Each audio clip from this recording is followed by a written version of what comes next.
Welcome, everyone. This is our very first North American Society of Interventional Thyroidology webinar on case studies in RFA. And we're really glad that you all joined us.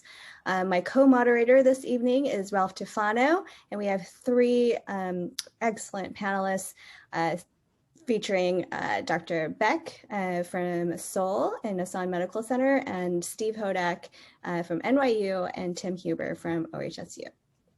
So welcome, everyone. This is really for those who are know that they're interested in RFA and they really are ready to start thinking about cases and how to really do the cases. And it's going to be mainly a case-based discussion. So we encourage questions in the chat function. If you click on the chat button at the bottom of your screen, please make sure that you direct all the questions and comments to panelists and attendees. You may have to make that switch on your own screen, and just ask any questions that you may have. Okay, let's get started. If I can get it. We do have a few financial disclosures from our panelists. And again, just to kind of reiterate the objectives of this particular forum, it's really to encourage a discussion, not more broad-based ideas or concepts, but really kind of getting into the nuances of how you think about these cases, how you plan to do these cases when you're ready to do them. So Ralph, do you want to do the first case? Great, Jen. Thank you very much. I hope everybody can see me. Really welcome to everybody who's joining us. Special thank you to Professor Baek for being here and being a mentor for all of us and a pioneer in this area. And thank you to our panelists, Dr. Hodak, who is an endocrinologist, Dr. Huber, who's an interventional radiologist. You noticed we don't have any surgeons on the panel, even though we're moderating this session. So we'll try to keep surgery possibly in the loop somehow, some way, maybe throw a curveball here or there, maybe, I don't know. But I want to also give a special thank you to Steve because he was very helpful in our ATA, the American Thyroid Association directed interventions course. And he's been very kind to share his slides, which he utilized for that course. So Steve, thank you for facilitating this effort. As always, you always a great help.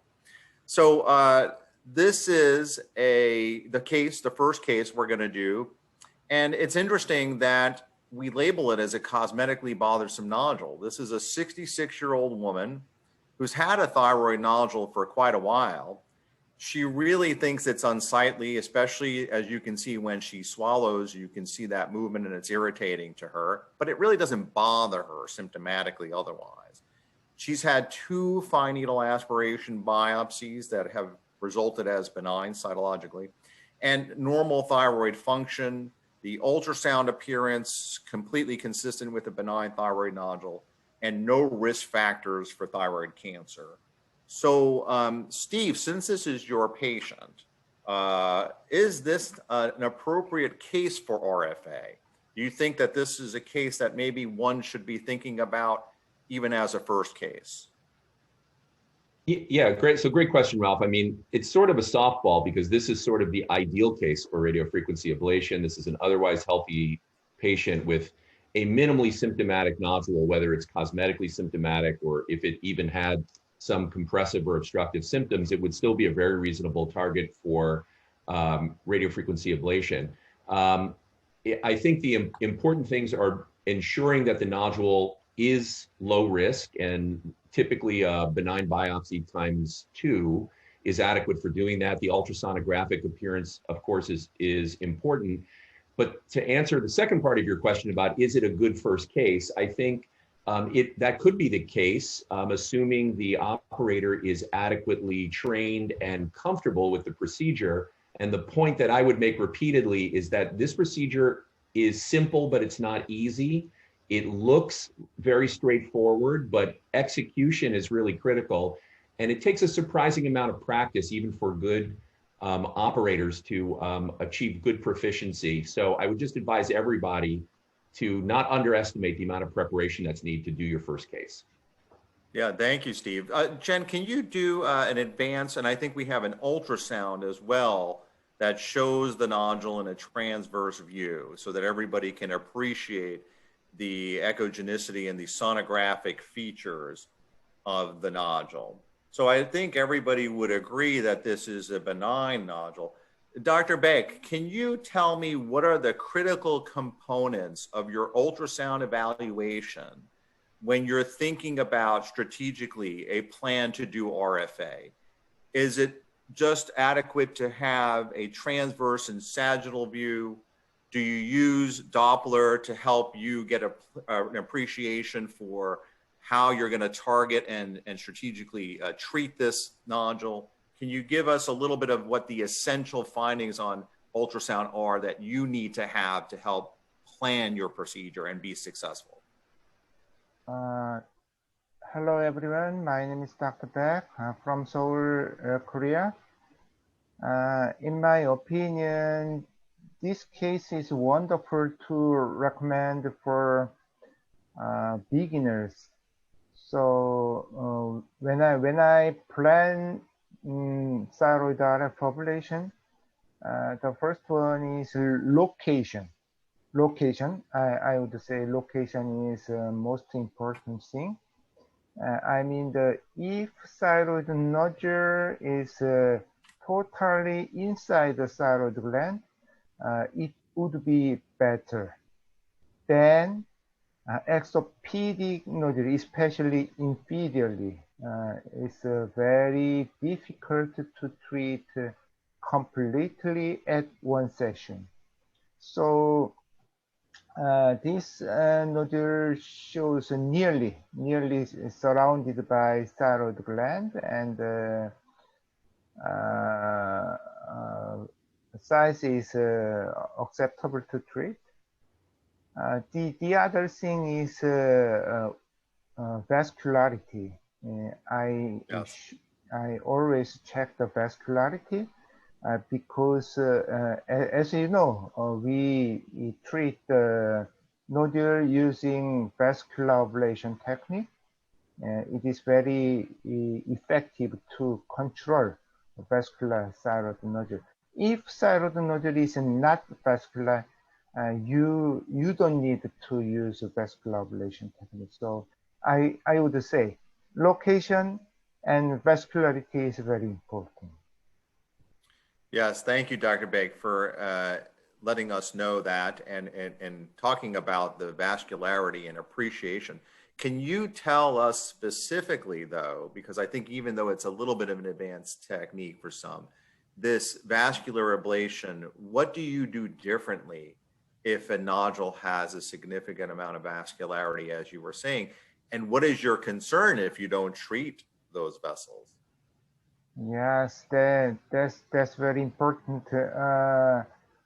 I mean the vessel, the feeding vessel. I first screening the feeding vessel. Where is the feeding vessel? So right.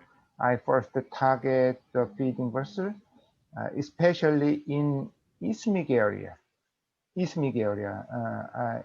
would like to stress the vessels in isthmic area should be managed first because we use a transisthmic approach method. So we can treat the vessel by somewhat higher energy, RF power, I mean, and we need to give enough lidocaine around isthmic area. Is a tip of vascular ablation technique. Yeah, that's excellent. Thank you very much for highlighting that. I think that's incredibly important. And so keep that in mind when you're doing your assessment. The Doppler is very helpful to assess vascularity, especially along the isthmus region to treat those vessels and the feeding vessels. Otherwise, you're more likely to have regrowth and the problem recur. So Tim, can you let me know a little bit about your practice, and when in the United States, since it's a sort of nascent intervention or technology for us, if you, especially during times of COVID, have patients who want to do telehealth, do you feel that that's an adequate screening for these patients to consider doing RFA? If you're given static images, do you feel that you need to do your own ultrasound? Can you give us some background on that? Because certainly there's very few physicians or providers really doing RFA in the United States. So we often encounter patients who are giving us, who want a telehealth appointment and asking, am I a candidate for this? Yeah, great question. So we have a unique practice out here in the Northwest, in that we have a very large catchment area. So we're getting referred patients not just from Oregon, but from Washington, Southern Alaska, sometimes the Mountain West. So we see people from all over. Many of them are many hours away, and they're very interested in the option of a telehealth visit. I think it can be appropriate, but I think you need to be fairly choosy in which patients you allow to do telehealth. I think a lot of the information that you need to get to screen a patient, you can get either from the ultrasound and from the labs that can be done locally. And so for some patients, we allow that as adequate, with the understanding that if they come in to see us day of procedure and we find any red flags, we may need to reevaluate or change tack a little bit in the middle of things. But for the most part, I think you can screen the ultrasound images if they're good enough quality, and the nodule seems like it's an appropriate position. It's not too low, like Dr. Baek was saying. I think you can do a little bit of an initial screen to find patients that would be reasonable. And you can do the telehealth visit. You can often do a physical exam virtually with a lot of these patients, and that can oftentimes be adequate. Now, for some patients, it won't be as adequate. They might have a lower nodule that kind of extends down below the clavicle. It might be well visualized on ultrasound. And in that case, you'll probably want to bring them into your clinic and scan them yourself, do a physical exam, and just make sure that you're not missing something. Great procedure. Yeah, thank you very much. Steve, how do you counsel a patient for RFA, especially since it's early in many of our experiences, right? So what do you tell this patient, and how do you set realistic expectations for the both of you? Right. So I think it's important for anyone who's getting started, or even for people who've been doing this for some time, until you have really kind of an unimpeachable track record. I think it's important to be transparent with your patients about how many cases you've done, what your experience has been. And everybody has to start with a first case. So, I would disclose that also when you're signing your first patient up. I think that if the procedure is done correctly in appropriately selected nodules, it's extremely safe. It's very effective. I think there can be misadventures with RFA, like any sort of procedure, and it's important to disclose the potential complications to the patient. I make a point of telling them that the whole concept of RFA is that anything that is touching that needle tip when I activate the needle is going to be destroyed. So it's my job to make sure that the needle is kept under continuous visual guidance, and that I'm activating it only in the places that I want to treat. And if I make an error, I can hurt the patient. So my goal is to be as controlled and as thoughtful about the way I proceed as possible. I think initially, as one is getting started, and then later based on one's actual experience, you can give the patient some idea of what to expect. It's important to tell people that in some cases, you may not be able to effectively treat a nodule. I think those are few and become fewer as you become more expert in the technique. I think many of us are seeing the kinds of results that we've read about in the literature, where we're seeing fairly immediate symptomatic improvement within a week or two after a successful procedure, something on the order of 50 to 60% size reduction in typical solid nodules within 6 months of treatment. And then, for the cases, the relatively fewer cases that all of us have had at over a year, we're seeing results in the 80 to 90% size reduction range. Well, I think we'll talk about toxic nodules later, but that's another excellent application of this technique, and restoration we of will. thyroidism is another important thing that you can offer patients. Per- But I think being as transparent as possible is really the goal. Sure. Perfect. Let's move to the next slide. Jen, would you please do that? So this is the initial result that you achieved, and you had a 58.8% volume reduction. There's the sonographic features of the nodule comparing the two pre and post. And so, Steve, just let me know a little bit about your technique. Is this in the office with just straight lidocaine, or how did you do this, and what do you usually use as your technique? Is it in the clinic with just lidocaine alone? Let us all know that. Right. So I of course, like many of those on the call, I learned from Dr. Baek and also from reading the literature. So I use an initial subcutaneous wheel of typically 1 or 2% lidocaine. I don't find that it makes a lot of difference. And then we'll infiltrate lidocaine along the thyroid capsule between the sternothyroid muscle and the thyroid gland. If you can get the needle into that virtual space and start to inject lidocaine, you'll see very nice hydrodissection across those tissue planes. That lidocaine will then diffuse over the surface, the anterior capsule of the thyroid, and gives extremely effective numbing of the terminal branches of the cervical innervation there. That is the pain sensitivity for the thyroid. And I think Dr. Baek, he can speak to this directly. I think he uses an empiric dose of 10 milliliters of lidocaine, and I'm not sure if he uses 1% or 2%. I think we all do it without epinephrine. But what I do is I usually calculate, based on the patient's age, their renal function, and their weight, what the maximum allowable dose of lidocaine is for a case. And I will use an appropriate amount that makes me feel that I'm getting a good plane of anesthesia, up to but not exceeding that dose. Once I have the patient anesthetized, I use the fairly traditional moving shot transismic approach. I would love to hear Dr. Baek talk a little bit about how he conceptualizes the treatment of a nodule like this, whether his intention is to closely overlie the needle tracks, or does he find that if he inserts the needle and creates a needle track as he's pulling the needle back, he can then leave some normal thyroid tissue in between his next needle insertion and cut down on the number of times that he needs to insert that needle into the nodule? So great question. Let me just highlight a few things because we only have a few more minutes for this particular case. One very important point you already said, if you can see the needle, yes, you need to see it all the time in the needle tip before you turn it on. That is critical. And that is what you need to do to be as safe as possible. The second is you talked about symptoms, even the cosmetic score improving way before the significant volume reduction. And I think that's what we've all experienced a little bit. What I would like to ask Dr. Baek then to comment on is, how much is enough?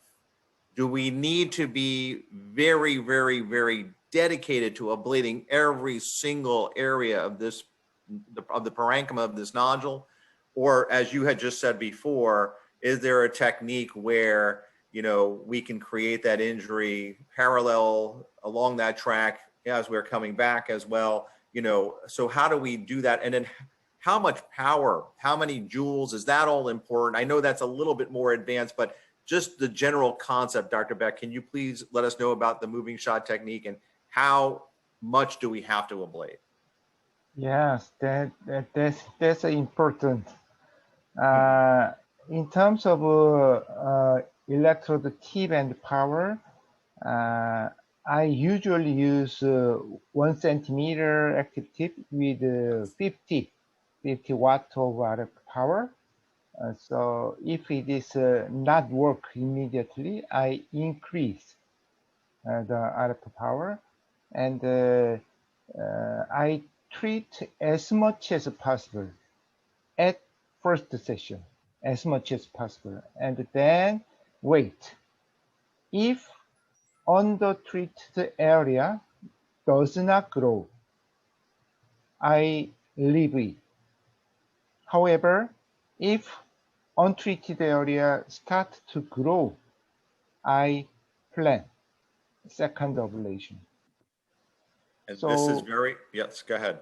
Yeah, thank you. So I recommend more than 90% at first session. And this is an important discussion to have with the patient. How often are you following these patients up, Dr. Baek?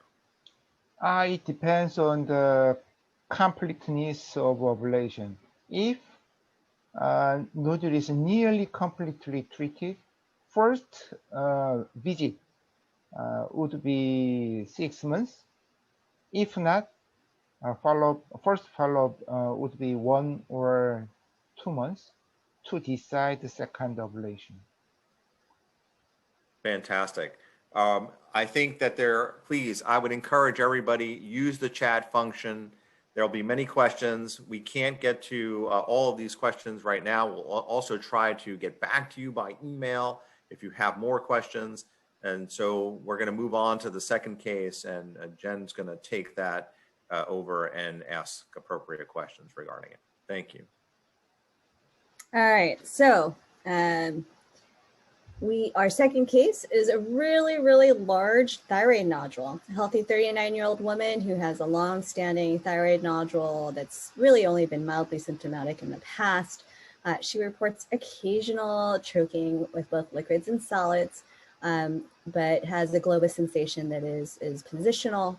She has trouble breathing or when she's lying down flat. She can't wear turtlenecks and tight collars because she feels like there's a band around her neck. And she's noticed that the symptoms have slowly worsened over the past 12 months. So first question to Dr. Baek, what really counts as a large thyroid nodule where we have to start thinking about additional ways of approaching it? Thank you. Thank you for your question. Large nodule is still challenging for me. And this is really large nodule. So as I introduced, in case of large nodule, especially more than 4 centimeter, my first ablation should be as much as possible. In case of less than 4 centimeter, 90% of ablation is possible at one session, but more than 4 centimeter, it depends on the size, location, and the tolerance of a patient, vascularity, some factors are involved.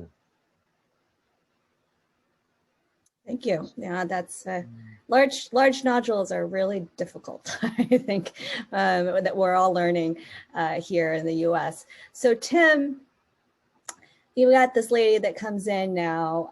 How do you look at the nodule differently? Is your physical exam any different? Are you looking at different things on ultrasound as you're planning out how you're going to ablate this nodule? Great question. So, ultrasound, for these larger nodules, I really like to do my own ultrasounds in clinic. And I think it's important to get a good sense in your head of the size and extent of the nodule. They can have very different morphologies. Oftentimes, these larger nodules, I find that I'm seeing hang down into the upper part of the thoracic cavity, kind of down behind the clavicle. Sometimes you can improve that with extending the neck and kind of get it to pull up a little bit higher into the neck so you can visualize the whole nodule, but sometimes you can't. And there's just a sort of substernal or lower extent that you just can't fully appreciate. That I find is really important to talk to the patient about and explain that that's more likely to require a staged approach. Like Dr. Baek said, we always want to get as much treated in one session as we can, and we shoot for 90% or more if we can. But for those where you can't visualize the full extent of these large nodules well, I think it's important to tell the patient that you're probably going to undertreat on the first session. And you'll have to come back most likely for a second or a third treatment. So that colors my conversation with the patient for sure. And Steve, when is it too large? Do you ever talk to these patients, go, I think it's better that you see my partner Kapil Patel for an operation? what goes into that conversation? Yeah, I think really the bottom line for too large is if you cannot adequately visualize it with the ultrasound, you're not going to be able to access it with the transducer, and you're not going to be able to keep your transducer visible while you're treating.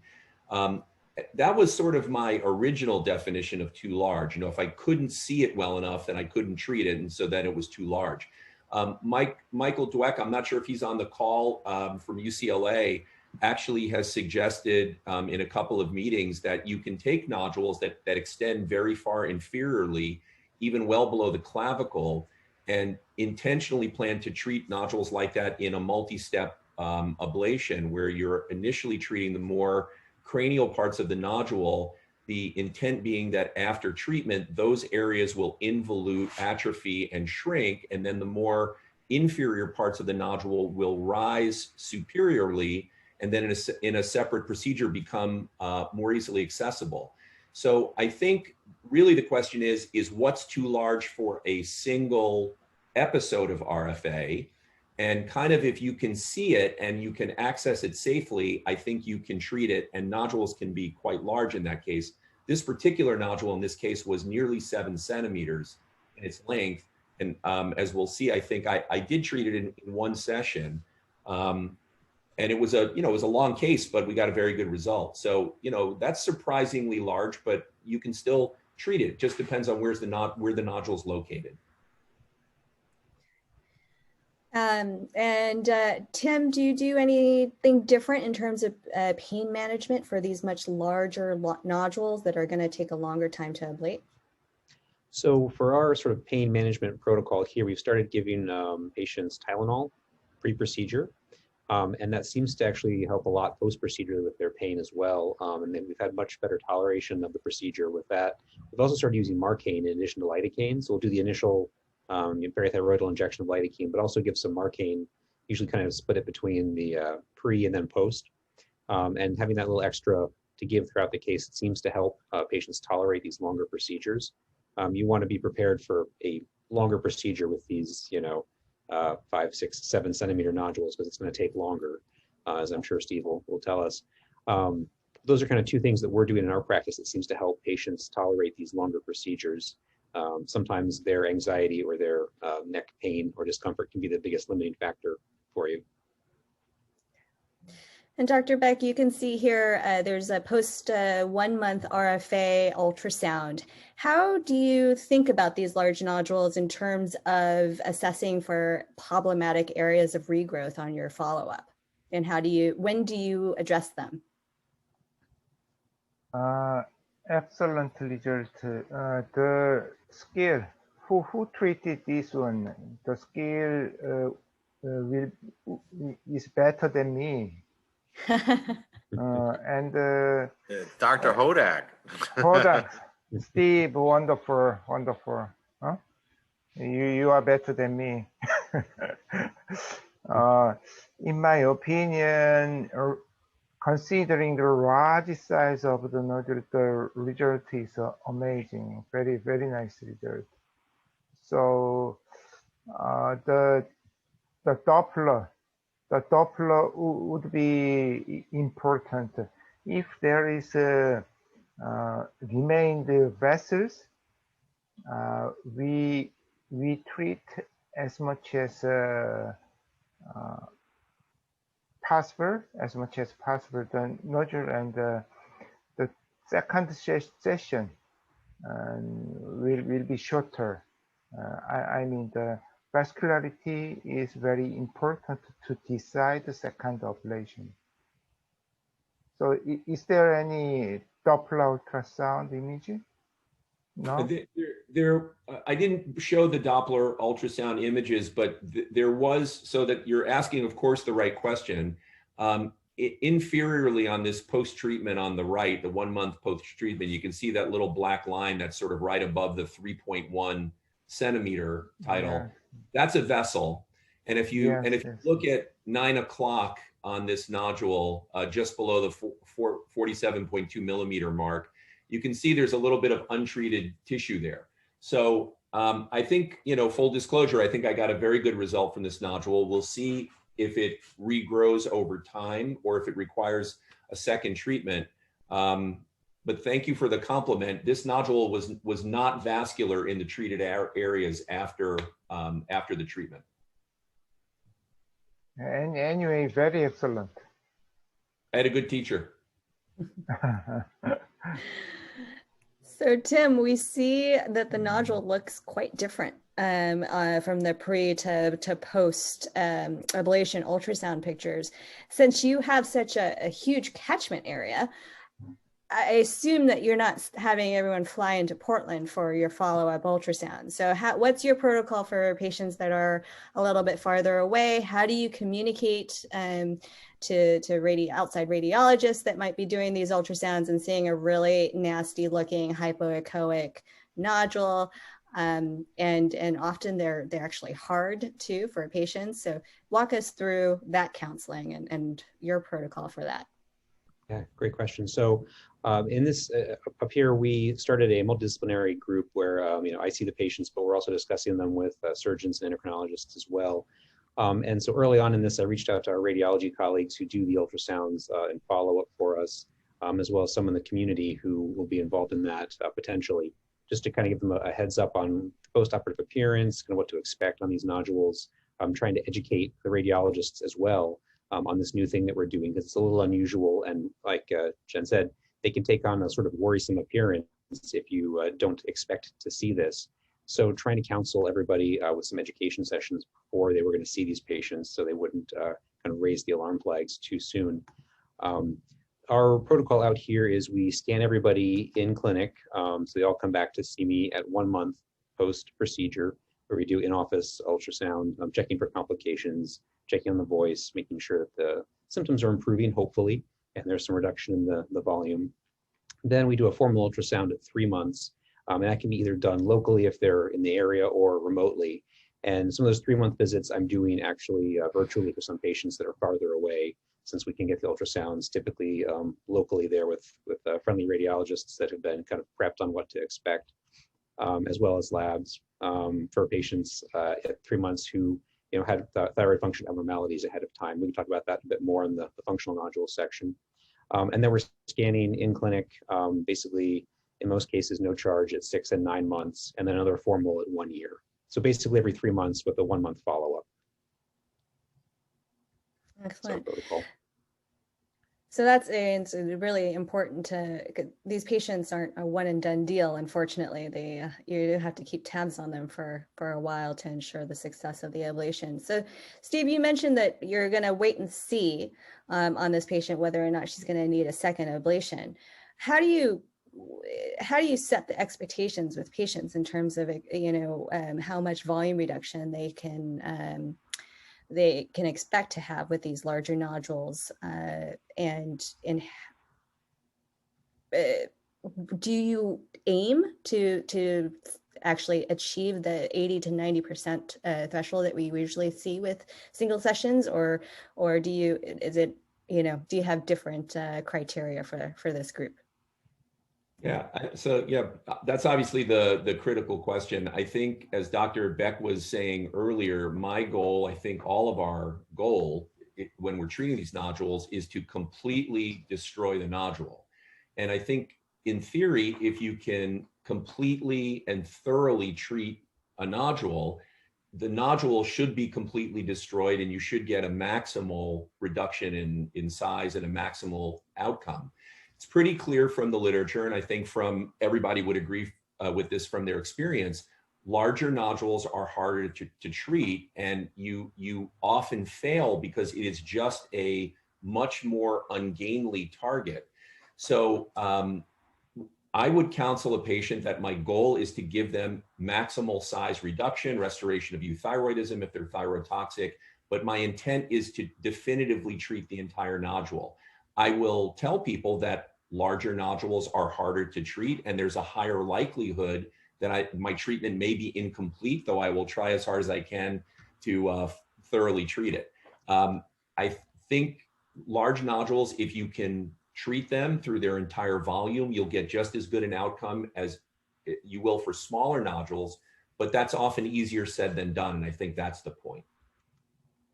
So if you at 12 months, you get 65% VRR, and the nodule is now 3 centimeters in size. Do you leave it alone, or you try to get it smaller?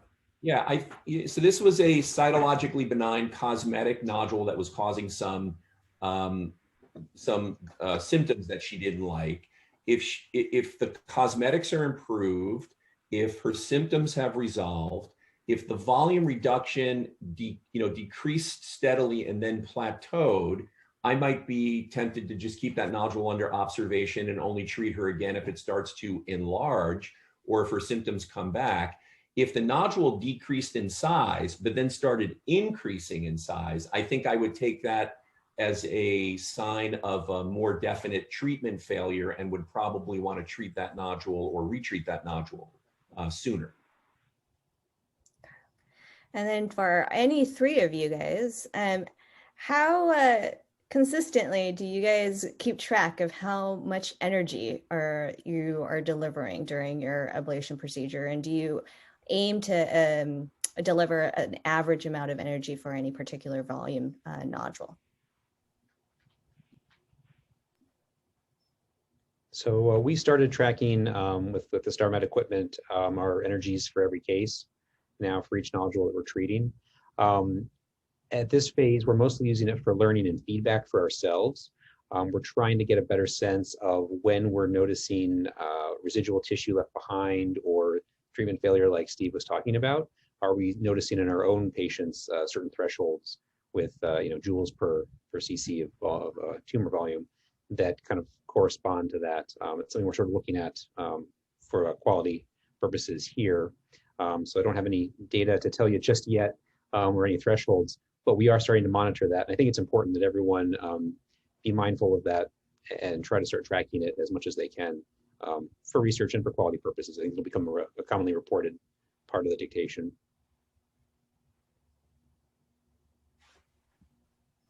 Dr. Baek, do you have any pearls for the rest of us in terms of knowing if we've delivered enough power for our nodule? Yes, it's an important point. In my experience, high energy is required in solid nodule, then P-solid nodule, and vascular nodule, then less vascular nodule. So it is not clear. The absolute value is not clear. Okay, that's really important information to look at too. Jen, all right. Jen, it's Ralph. Just there was a little bit of controversy and some discussion in the chat group, maybe not controversy, but the need for more than one entry point. What the panelists think about that, especially Dr. Baek. I don't know, is this something that if you need more optimal access, angulation to try to ablate areas and you need a second entry point, is that really an issue, or do you try to persist and just use one entry point and make it work that way? Can the group comment, and especially Dr. Baek, on that? You mean when is the proper time for second ablation? No, I'm sorry, Dr. Baek. People have been on the chat function saying only one stick with the needle and one entry point into the skin, or with these larger nodules, would you have to use 2 or even more possibly? Yes, I usually use only one electrode.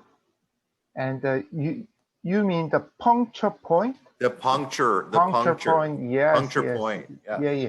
It depends on the longitudinal length of the nodule, longitudinal length. If it is long, I mean the long diameter is more than 4 centimeters, we need two or more puncture points.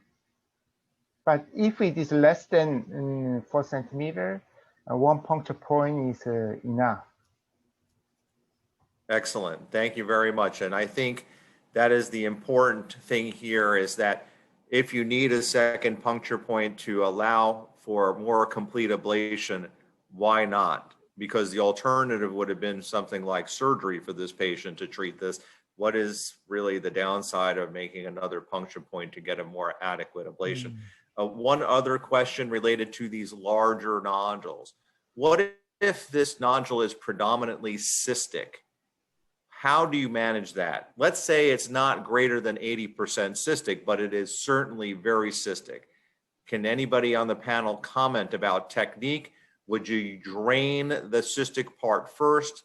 Would you use ethanol in combination with RFA, and RFA in particular for the solid portion?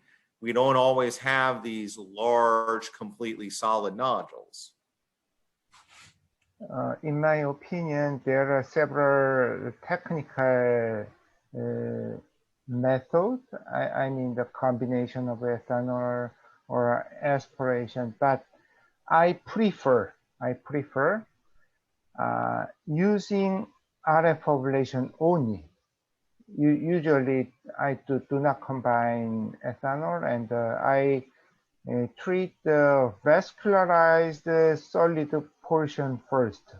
Yes. But, and then aspirate in cystic area. That is technical point to minimize the rebleeding from the vascularized solid portion. Therefore, we should use a relatively small amount of electrode.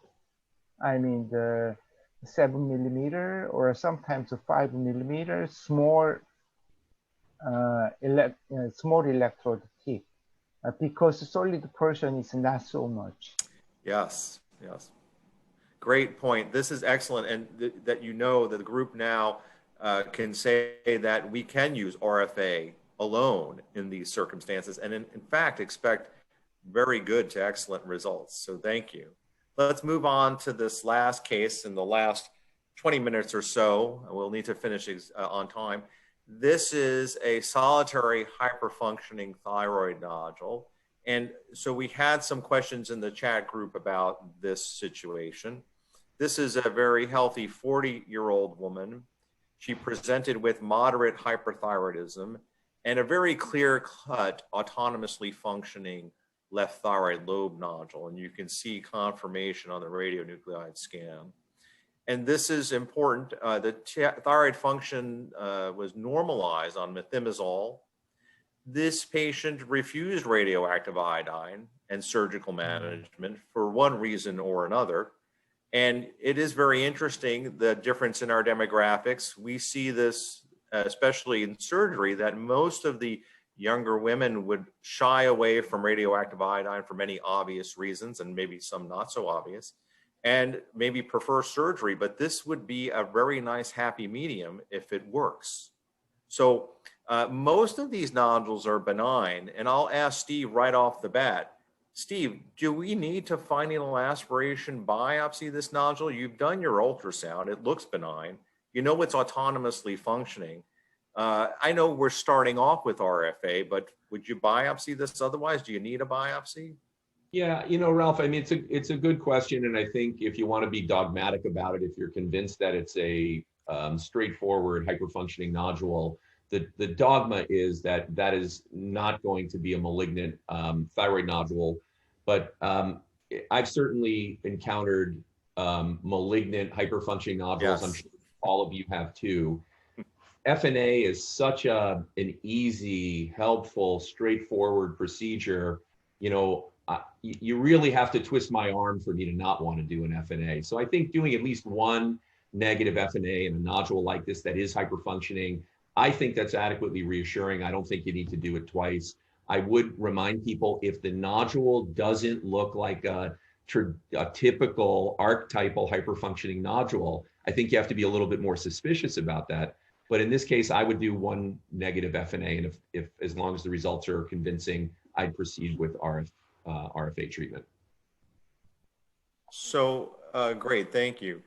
Any differences for the workup of these patients Steve, just, you obviously manage these patients and either submit them to surgery and have in the past, or prepare them for radioactive iodine. And now we have RFA as well. So how do you select the intervention that would be best for them? How do you help them to make that value-based decision? How do you counsel them and prepare them? Is it any different than surgery?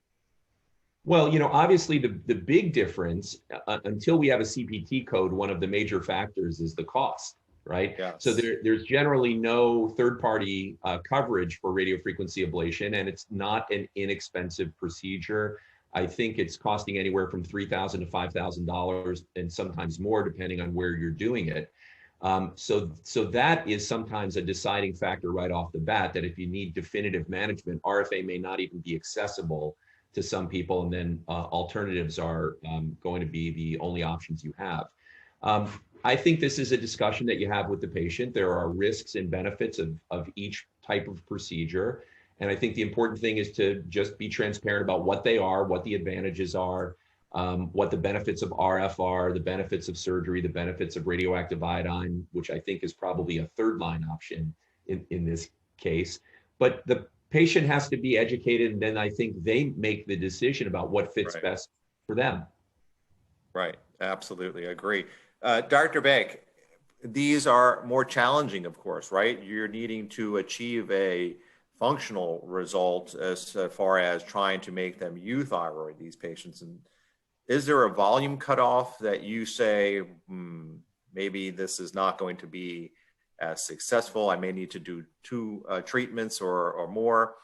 So let us know where we should think about beginning with these. Of course, we don't want to do a very large hyperfunctioning thyroid nodule to start, but maybe a smaller one once we start thinking of treating hyperfunctioning thyroid nodules. Can you let us know, please? Yes, a smaller one is easy to treat in hyperfunctioning thyroid nodules. And this is more than 4 centimeter thyroid nodule.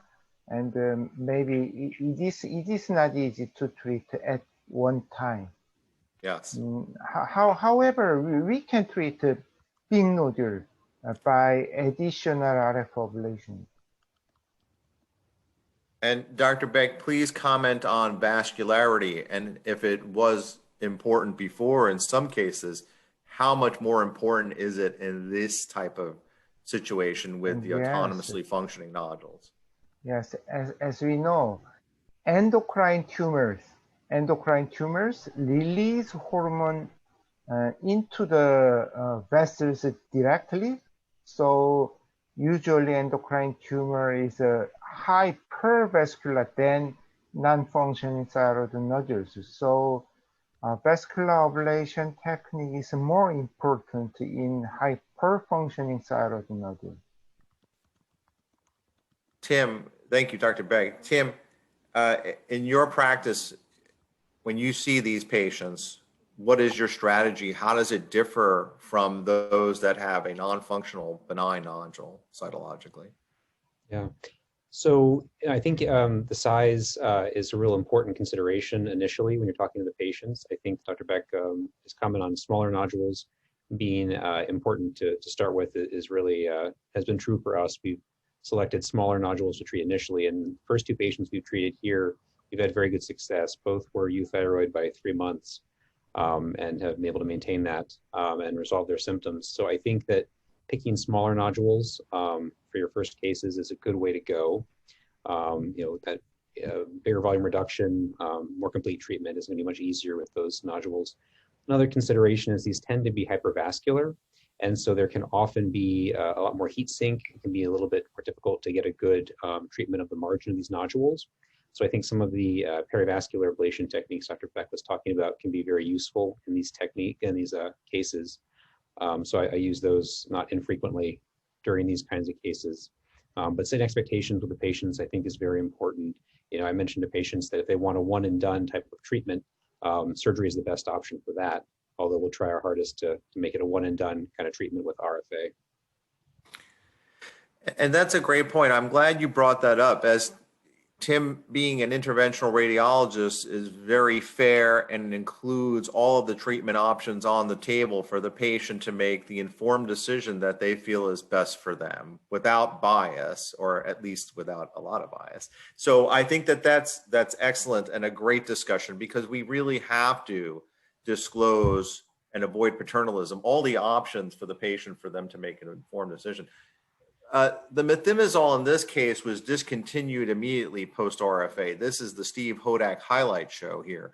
And so another great job by Steve, but how often can we expect that? And can we take the patient off the methimazole before or right after surgery, or right after the RFA, just like we do after surgery? So what do we do here, Steve? What is your typical protocol with these patients? Do you always discontinue the methimazole immediately, or do you wait for that 1 month post RFA thyroid function test analysis? Yeah, it's a great question. And, you know, surprisingly, there's not a lot about this in the literature, which I've always thought was interesting. I think in concept, if you're treating a toxic nodule, the kinds of thermal energy that we're delivering is sufficient to destroy the nodule parenchyma, and probably the hormone that is present in that nodule as well. I've heard anecdotally about cases with really hot thyroid nodules where there's some transient thyrotoxicosis, or a transient increase in the thyroid hormone levels. So I think this has to be decided on a case-by-case basis. If you have somebody who's well controlled on methimazole that doesn't have a really high output toxic nodule, it probably is reasonable to stop the methimazole as soon as you can completely ablate the nodule, assuming that your ablation is thorough. In other cases where you're dealing with a very thyrotoxic patient, or the rare instance, Maria Stans has a patient that he treated with Graves' disease. Those may be cases where you want to continue anti-thyroid drugs for some time, but I think it needs to be decided on a case-by-case basis. Let me just ask the group to consider this. Has there been any discussion about using SSKI first to decrease vascularity, to allow one to have a better chance of achieving the desired result in these situations? I've never considered it, but I wouldn't want to decrease vascularity. I'd want the nodule to be as vascular as possible, because that would make the target more visible and more accessible. And I don't think the SSKI would, unless it's an unusual circumstance, I don't know that there would be another good reason to prep the patient with SSKI. You would hopefully have them under control with anti-thyroid drugs before the treatment. Great. Let's move on here and see that at 6 months, the volume reduction is 75%. But so interestingly enough, Steve, already at 1 month, you had a demonstration of a euthyroid patient. And so how much ablation is enough? And do you worry about regrowth in these patients more so than in just your benign nodule patients? I'll leave that for Dr. Baek and Dr. Huber to discuss.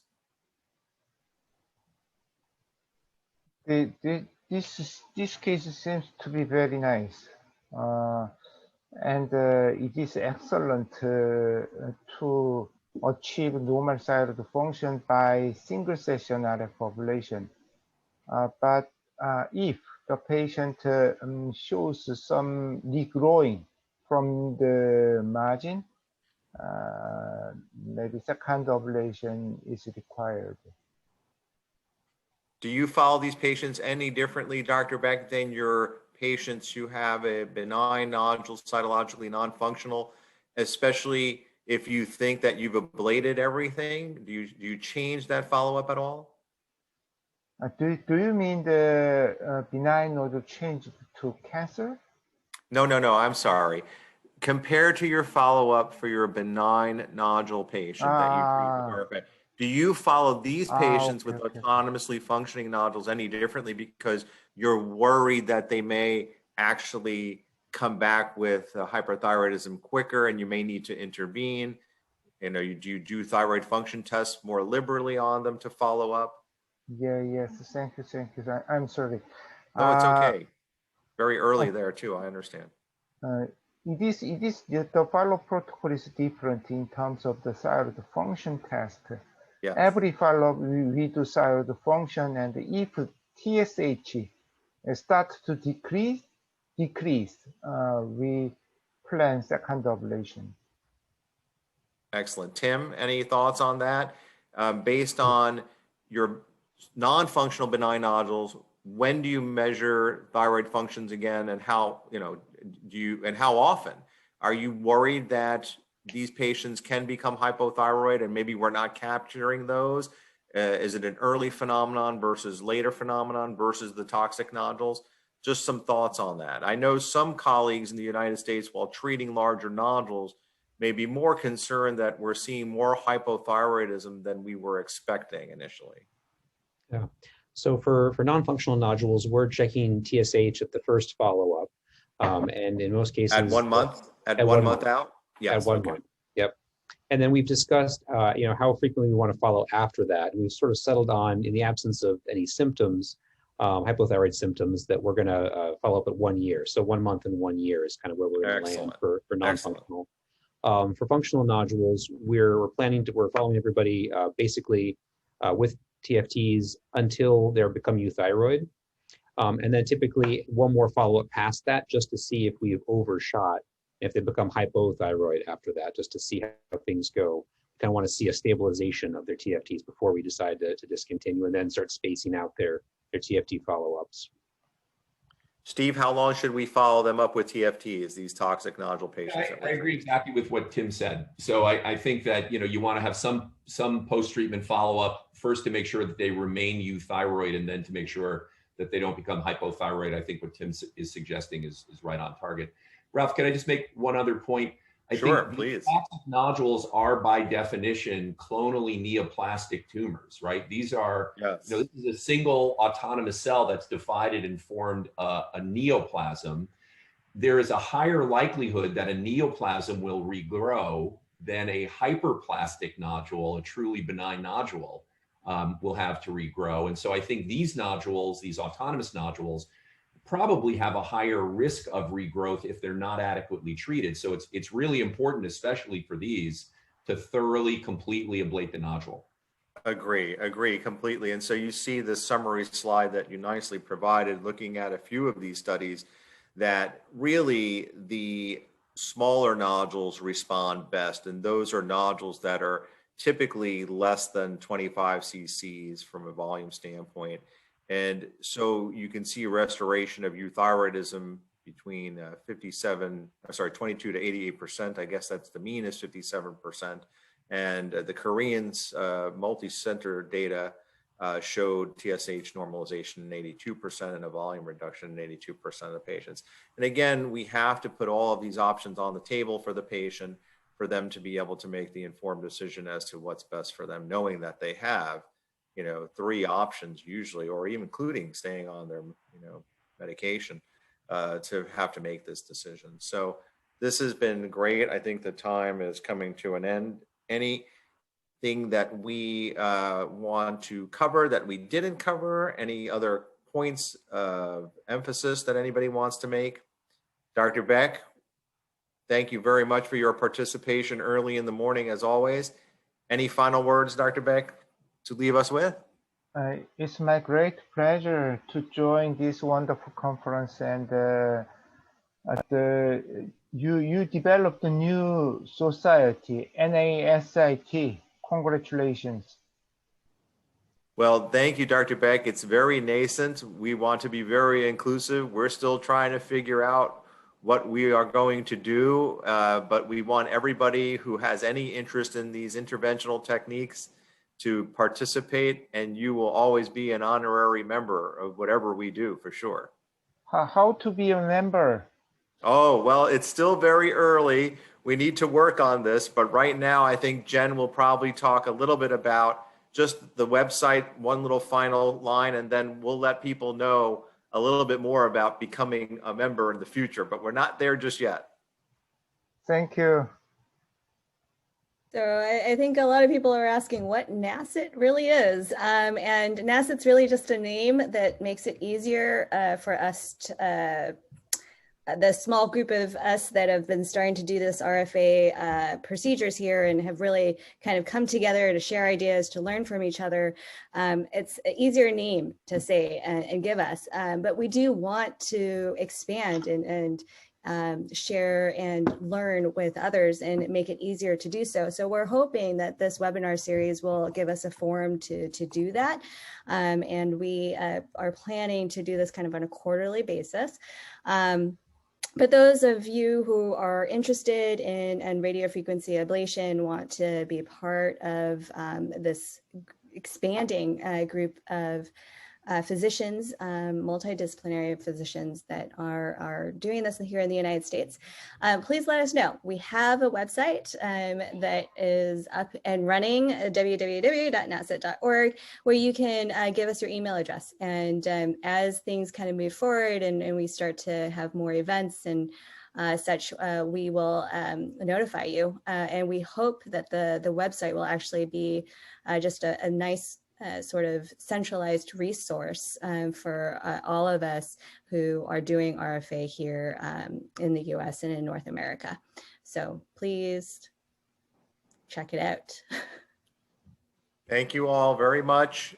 Really enjoyable, and we hope to see you at the next one, which will be, do you have that slide, Jen? Oh, yeah. June 3rd, Advanced Techniques in Thyroid Nodule RFA. So I hope you join us for that. We'd love to have you and see more and more. Please tell your friends and anybody interested in interventional techniques like these. Thank you. Good night. Thank you. Bye-bye. Bye. Bye.